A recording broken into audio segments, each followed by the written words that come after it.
Hello, എല്ലാവർക്കും എൻ്റെ ചാനലിലേക്ക് സ്വാഗതം. ഇന്ന് നമ്മൾ വളരെ സോഫ്റ്റ് ആൻഡ് ബട്ടറി ഫ്ലേവറുള്ള ഒരു ബട്ടർ കുക്കീസാണ് തയ്യാറാക്കാൻ പോകുന്നത്. വളരെ കുറച്ച് ഇൻഗ്രീഡിയൻസ് മാത്രം വെച്ചിട്ട് വളരെ എളുപ്പത്തിൽ വീട്ടിൽ തന്നെ നമുക്കിതൊന്ന് തയ്യാറാക്കാം. അപ്പോൾ നമുക്ക് പതുക്കെ റെസിപ്പിയിലേക്ക് പോകാം. ഞാനിവിടെ 1 കപ്പ് അൺസോൾട്ടഡ് ബട്ടർ എടുത്തിട്ടുണ്ട്. ബട്ടർ എടുക്കുന്ന സമയത്ത് എപ്പോഴും റൂം ടെമ്പറേച്ചറിലുള്ള ബട്ടർ എടുക്കാൻ പ്രത്യേകം ശ്രദ്ധിക്കണം കേട്ടോ. ഇനി ഇതിലേക്ക് ചേർക്കുന്നത് 1/2 കപ്പ് പൊടിച്ച പഞ്ചസാരയാണ്. അത് നന്നായിട്ടൊന്ന് അരിച്ച് ഇതിലേക്ക് ചേർത്ത് കൊടുക്കുക.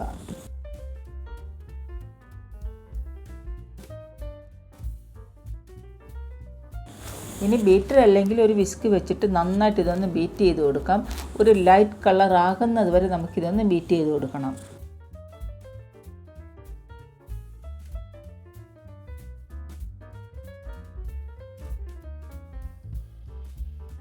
ഇനി ഞാനിതിലേക്ക് ഒരു 2 നുള്ളു ഉപ്പ് കൂടെ ചേർത്ത് കൊടുക്കുന്നുണ്ട്. ഞാൻ അൺസോൾട്ടഡ് ബട്ടർ എടുത്തതുകൊണ്ടാണ് ഉപ്പ് ചേർക്കുന്നത്. നിങ്ങൾ സോൾട്ടഡ് ബട്ടർ എടുക്കുകയാണെങ്കിൽ ഉപ്പ് ചേർക്കേണ്ട ആവശ്യമില്ല. ഇതിലേക്ക് ഇനി ചേർക്കുന്നത് 2 കപ്പ് മൈദയാണ്. മൈദ നമുക്കിതിലേക്ക് അരിച്ച് ചേർത്ത് കൊടുക്കാം.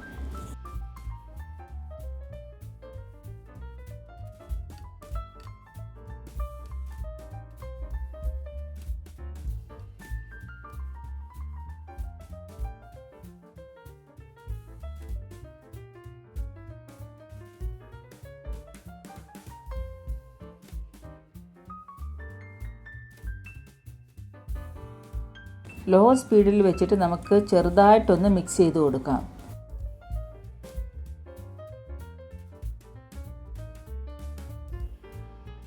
എല്ലാം കൂടി നന്നായിട്ടൊന്ന് യോജിച്ച് വന്നാൽ മാത്രം മതിയാവും.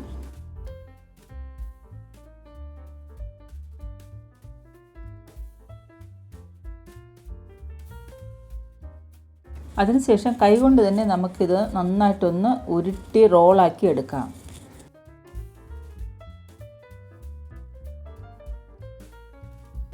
ഇനി ഒരു പ്ലാസ്റ്റിക് ഷീറ്റോ അല്ലെങ്കിൽ ക്ലിംഗ് റാപ്പോ വെച്ചതിന് ശേഷം അതിൻ്റെ മുകളിലേക്ക് ബാറ്റർ വെച്ച് കൊടുക്കാം.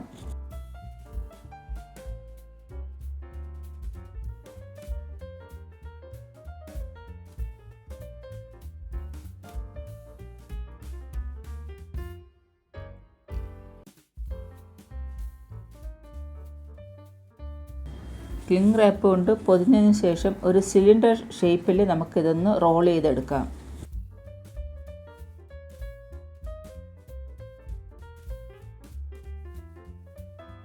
ഞാനിവിടെ നന്നായിട്ടൊന്ന് റോൾ ചെയ്തെടുത്തിട്ടുണ്ട്. ഇതിനെ ഒരു 20 മിനിറ്റ് നമുക്ക് ഫ്രിഡ്ജിൽ വയ്ക്കാം.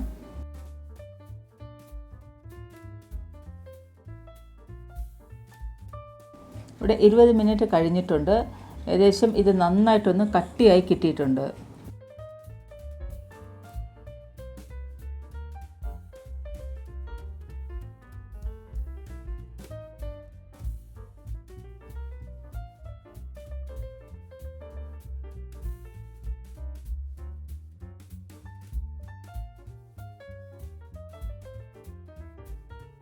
ഈ ഒരു തിക്നെസ്സിൽ നമുക്ക് ഇതിന് കട്ട് ചെയ്തെടുക്കാം.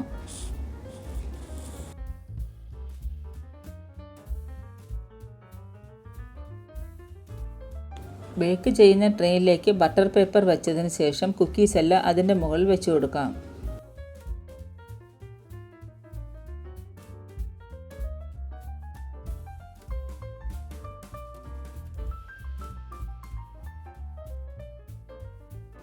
പ്രീഹീറ്റ് ചെയ്തിരിക്കുന്ന അവനിൽ വെച്ചിട്ട് 180 ഡിഗ്രി സെൽഷ്യസിൽ ഒരു 15 തൊട്ട് 20 മിനിറ്റിനുള്ളിൽ നമുക്കിത് ബേക്ക് ചെയ്തെടുക്കാം. ഇടയ്ക്ക് അവനൊന്ന് ചെക്ക് ചെയ്യുക. ഓരോരുത്തരും അവൻ്റെ ടെമ്പറേച്ചർ വ്യത്യാസമായിരിക്കും. അപ്പോൾ അതിൽ ടൈമിനും വ്യത്യാസം വരും. അത് ഇടയ്ക്കിടയ്ക്കൊന്ന് നിങ്ങളൊന്ന് ചെക്ക് ചെയ്യുക.